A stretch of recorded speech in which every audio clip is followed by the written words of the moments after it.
Won't you come and meet me at the movies? Won't you come and watch a flick with me?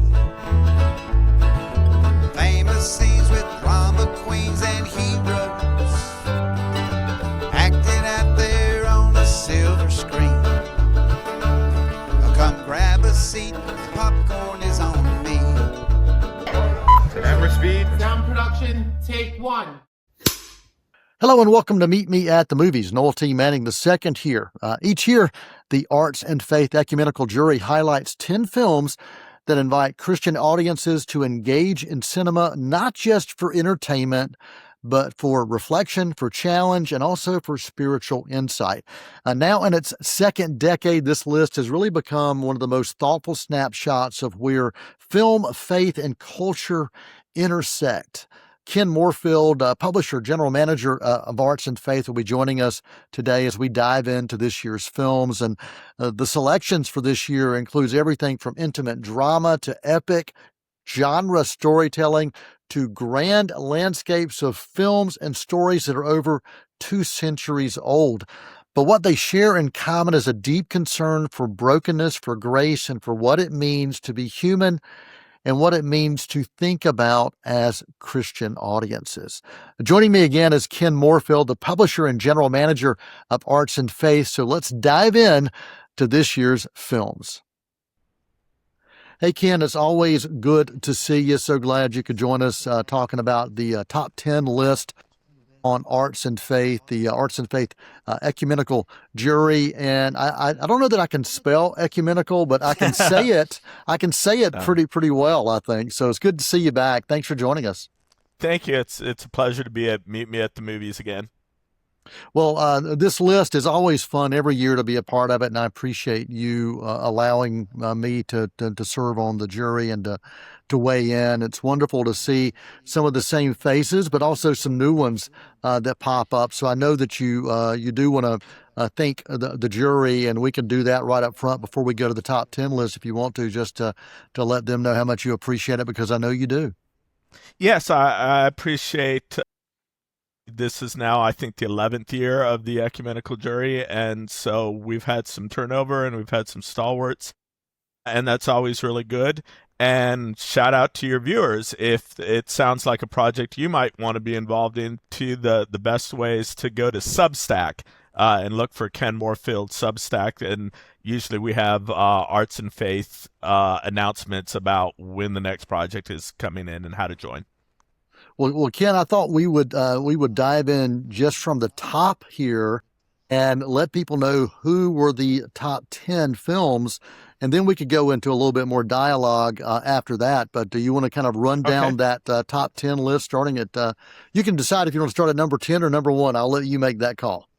I've got them. Well, so Wake Up Dead Man from the Knives Out story was number 1. And then we had Train Dreams, Sinners, It Was Just an Accident, and The Phoenician Scheme, rounding out the top 5. And then 6 through 10 was Frankenstein, A Little Prayer, The Life of Chuck, Sentimental Value, and Superman, holding down the number 10 spot. I should mention that at the Arts and Faith page that announces the results, each juror also has an honorable mention. So there's another 15 blurbs for films that one juror wanted to be on there but didn't make it for the whole. I really appreciate you offering that honorable mention as well, because it does give the jurors a chance to kind of weigh in on some films that may have not even made the top 20, but there were films that spoke to them in one way or another. And I love being able to read why those films, those honorable mentions spoke to that particular juror. So I appreciate you doing that. And from a personal standpoint, I really like being able to be a part of that. Well, Ken, let's dive in and talk a little bit about this top 10. When you look at the films, you've got Wake Up Dead Man to Superman, to Frankenstein, and then you have Sentimental Value. There's just a wide variety of types of films and how they speak to audiences. But I wanted to ask you, what do you think that this list this year says about where we are right now in culture, and as we are spiritual seekers as well? What do you think it says to us as humanity right now? Well, I don't know about as humanity. I think as jurors or as Christians interested in film, one of the things that struck me in putting up the honorable mentions was, you mentioned the diversity of films, the sheer number of films. The honorable mention list is full of bangers that you could take the honorable mention list and switch it with the top 10 list and still have some really monster good films. And I wondered if that meant like this is a really good year for film, for Christian films. But I actually think maybe it means that Christian viewers are growing up a little bit and demonstrating an ability to see a spirituality or spiritual significance in a variety of different genres rather than just needing it to be overtly in your face at the beginning. I thought, for instance, your write-up of Thunderbolts, which was an honorable mention, was not necessarily a film that people would immediately gravitate towards, but you made some excellent points and said, like, yeah, this is something that Christians, it's not a matter of the content of the film being available. It's more like a Christian with the right mindset can benefit or derive from a wider array of films than ever before. That's something that I've always appreciated about thinking about this list and thinking about how films speak to us, for those of us who consider ourselves Christian. And I think that there is always something out there, honestly, in quite a few films that we would never think of from a Christian audience standpoint. As Christians, there are things that can speak to us and say things to us. When I think about some of the films on this year's list, some of the films like Sinners, Little Prayer, Life of Chuck, Wake Up Dead Man, some of these deal with brokenness, even the honorable mentions as well, regret, longing for redemption. Mm-hmm. Why do you think that these films rose so much to the surface and were so strong this year? Or do you think that's something that happens every year? I think a good list is going to be, well, like a good movie, is going to be both timeless and timely. We're going to resonate with themes that are timeless, but we live in moments of time.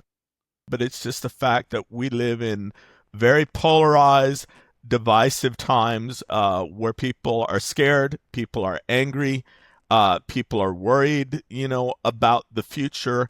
And I think that we find both a reply to that in aspirational films like Superman that suggest we can meet the challenge and overcome it, whatever external challenges there are, without losing our decency. But also find hope and faith in movies like maybe Life of Chuck or Wake Up Dead Man, which says maybe somehow meaning won't just always be in winning, but in the way that we deal with the end or the ends or the situations that we're in. So I think maybe that the amount of trauma or brokenness is just a reflection of the zeitgeist of the last 10 years. But I think it would be foolish to not suggest that the kinds of divisions and conflicts politically, socially, that are interlaced with religion are not nastier than they've been at really any point in my lifetime. Yeah, it's. I mean, this list and film itself is a reflection of society, reflection of culture, reflection of the times. This year, if you were going to think about maybe one film for you, this is kind of a personal thought, one film for you that you think represents the spiritual DNA of this year's list, what do you think that would be and why, personally? Well, I mentioned on our Discord discussion group, not to rip open the ballot box and show everyone's ballot publicly, but Knives Out, Wake Up Dead Men, scored higher point-wise. We have a proportional voting system in which everyone ranks in this case, the top 17, and the top 10 made the final cut. But, from 1 to 17, so 17 times 15 jurors was a possible 255 points. And Knives Out was over 200, meaning it was first, second, or third on just about everyone's ballot. And that's pretty rare that there is, there's usually a consensus, but, that's about as close to unanimity as we've ever gotten. One of the things that really resonated to me was the eschewal of the stereotypes. You think it's going to be about the bad priest, or the good priest, or taking sides. But I thought Rian Johnson was exceptional in that he was able to show people who are like even Monsignor Wicks, or, that I didn't like and I didn't approve of what they were doing. And yet I empathized with them in a way. I understood that they were being driven not just by being evil, but by their own fears, by their own concerns that had misshapen them. And that, I really saw that in Knives Out, a struggle not just to defeat an external enemy, but to defeat the despair and hopelessness that we're bombarded with when we feel as though we cannot defeat an external enemy. Yeah, Wake Up Dead Man was one that when I saw it the first time, and I've seen it multiple times now, I was just blown away by how much it awakened or triggered thoughts and really got me thinking about some things in ways that probably I had not in quite a while. And I thought it was beautifully written. It was, of course, just a beautiful film to look at visually as well. And it probably spoke to and can speak to those who are Christians or who have had faith journeys and have struggled in some of those faith journeys along the way. Whether you're a kind of a Christian or not, if you're just a seeker, I think it's one of those that can get you to think a little bit. And the director, Mr. Johnson, actually saw that this was posted as the top film, and I think reposted that and got the word out to some of his followers about this. Yeah, I think on Blue Sky. Yeah, so congratulations on getting that love. I mean, anytime a director recognizes a list that you're a part of, and in a good way, that's a good thing. Yes, it's super satisfying for the people that you cover to know that we appreciate them and the art and the work that they're doing, and that they appreciate us and the recognition that we try to draw to their film. I wanted to say about Wake Up Dead Man too, that I think it's important to be said that Benoit Blanc, the main character, is an atheist. And although tolerance has become an almost like a politically laden, I think it's a beautiful film that exemplifies that tolerance can mean something more than just I put up with you in your stupidity and wrongness. It can mean that I acknowledge the goodness of what you're trying to do, even if I don't agree with you on every point of it. And I may even support you in your work that is not my work and is different from my work. And without giving away spoilers, I thought the end of the film was very beautiful and resonated with a lot of voters in terms of saying, like, we don't always have to agree about every, with the people that we work with, to support the work that they're doing if the work that they're doing is consistent with our values and the outcomes that we're trying to support. Oh, love that. I love that. We were joined right here on Meet Me at the Movies with Ken Moorfield talking about the Arts and Faith top 10 films of 2025. We're going to take a quick intermission. We're going to come back with more. You can find that list. Where's that list? The best place to find that? The website? What's the website? artsandfaith.com, and we will have that link for you on the screen as well. Stick around. More right after this. Won't you come and meet me at the movies? Won't you come and watch a flick? Hi, I'm Nikki Bliss Carroll, your host for Cleveland Connections. the show that explores what's happening at Cleveland Community College. Join us as we sit down with members of faculty and staff to discuss programs of study, upcoming events, and other exciting campus news. We'll have a new show for you each month on C19 TV, or you can stream us online at c19.tv. Tune in and connect with Cleveland Community College on Cleveland Connection.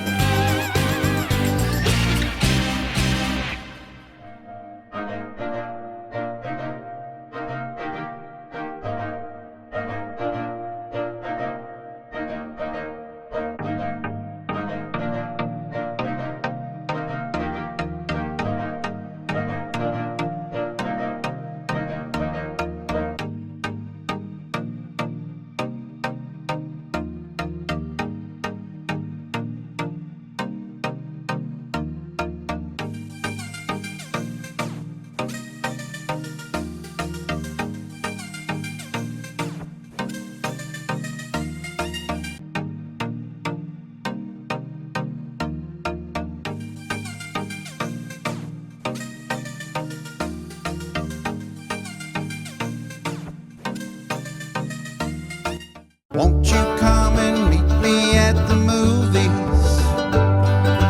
Won't you come and watch a flick?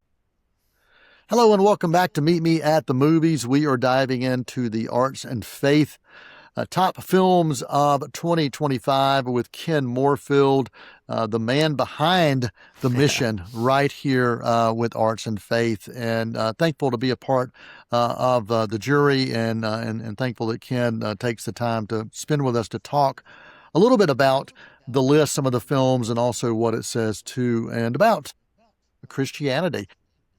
So Ken, when you look at this list, do you think it actually can change what Christians may choose to watch, or does it mostly give a language to films that are there that maybe Christians can think about and explore in different ways? Well, that's the golden question, isn't it? I think when I started the list, the hope was more like this will expand what Christians will watch.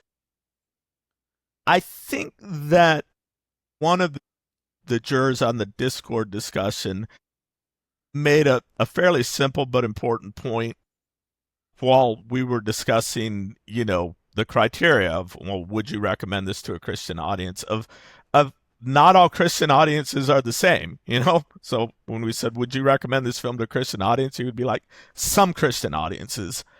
There are going to be some Christian audiences, and I know a few of them that are like, I don't want to watch anything but G-rated movies or pure flicks or something that is politically that I agree with, socially that I agree with.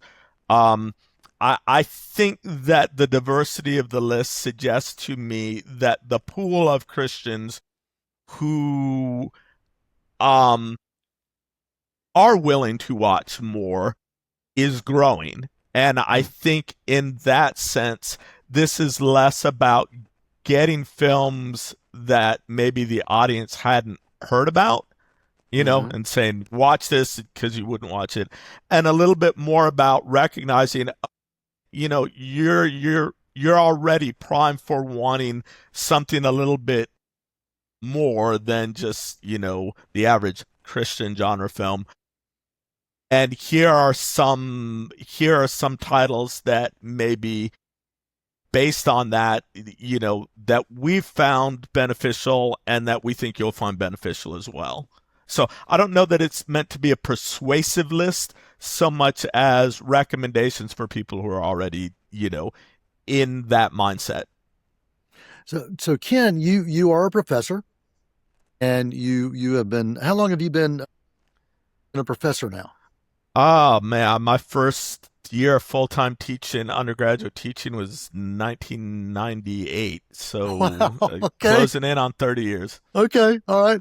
So if you had a chance, if someone asked you, if they said, Ken, we'd love for you to come and lead a small group session, or maybe, come to our church and talk about this top 10 list as maybe a conversation starter, what film do you think on this list would allow you to get some rich and honest dialogue with a small group that they consider themselves Christian. And I know we said Christian can mean a lot of different things to a lot of people, but for you, if you're asked to do that, what would you start with?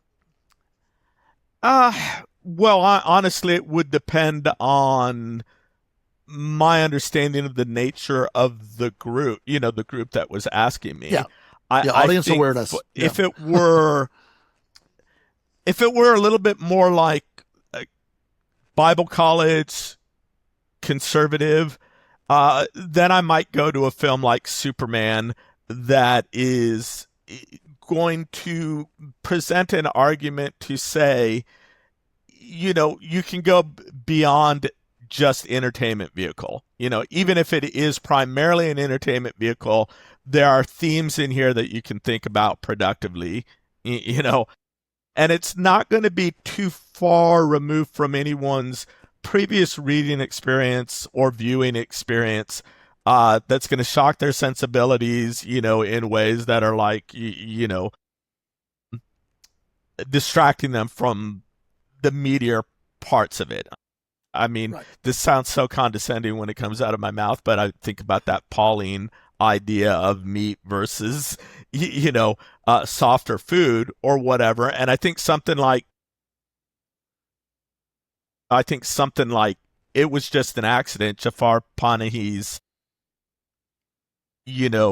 examination of justice or retribution, and an Islamic person struggling with trying to overcome vengeance and trying to reconcile what he feels with what his religion tells you is true, would be something that I might recommend for people that are like, I don't need a pop culture examination of why, Christians it's okay to watch the new pop culture or superhero film. But I might go to It Was Just an Accident. Also because I think maybe in the last 10, 15, 20 years, Iranian film has sort of stood out as a contrast of this is what we could become if we become a, theocratic state. Beware the marriage of politics or nationalism and a national religion.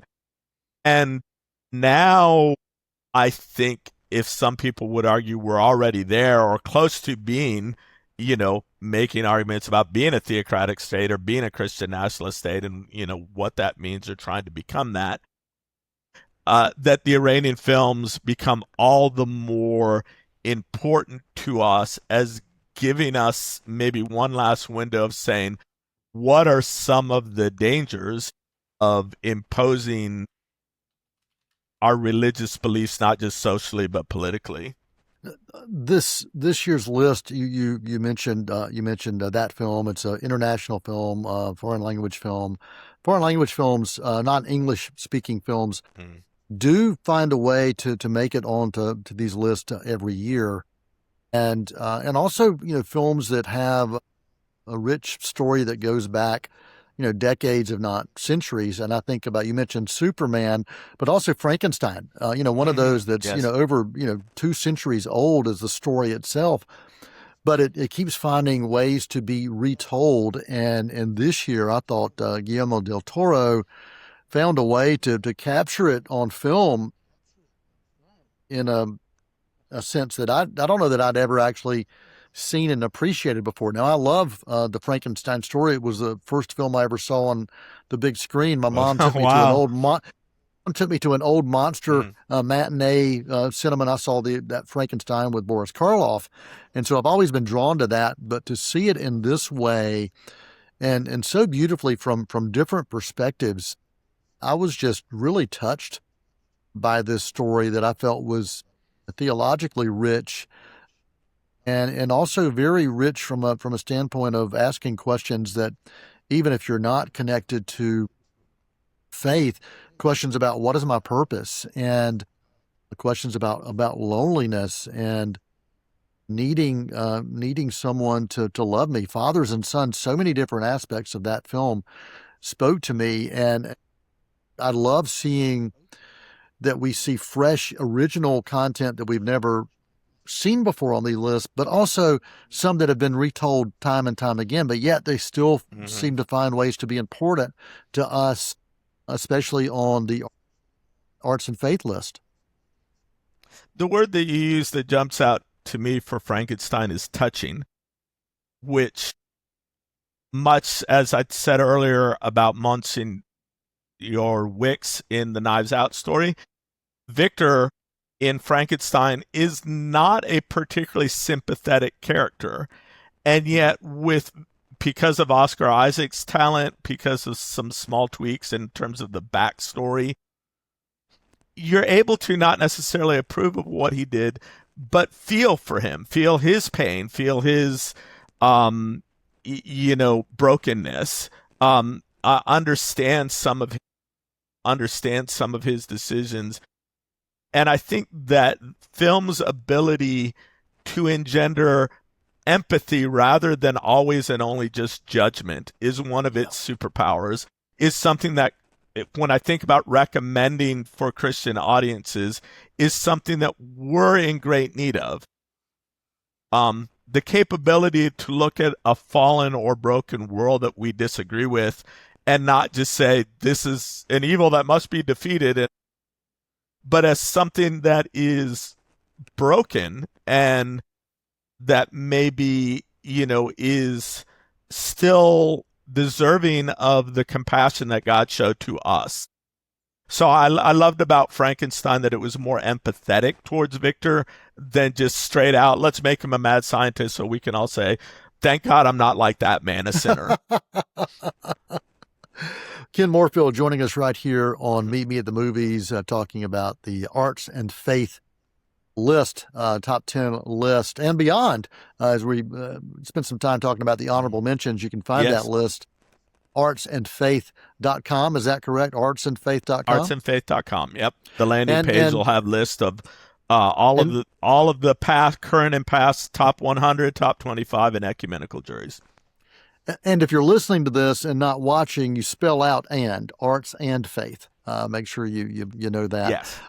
Ken, so we have just about another minute or so. I wanted to give you the final word. Any other comments or thoughts you want to make sure you share about this year's list or about one of the things I enjoyed? Yeah.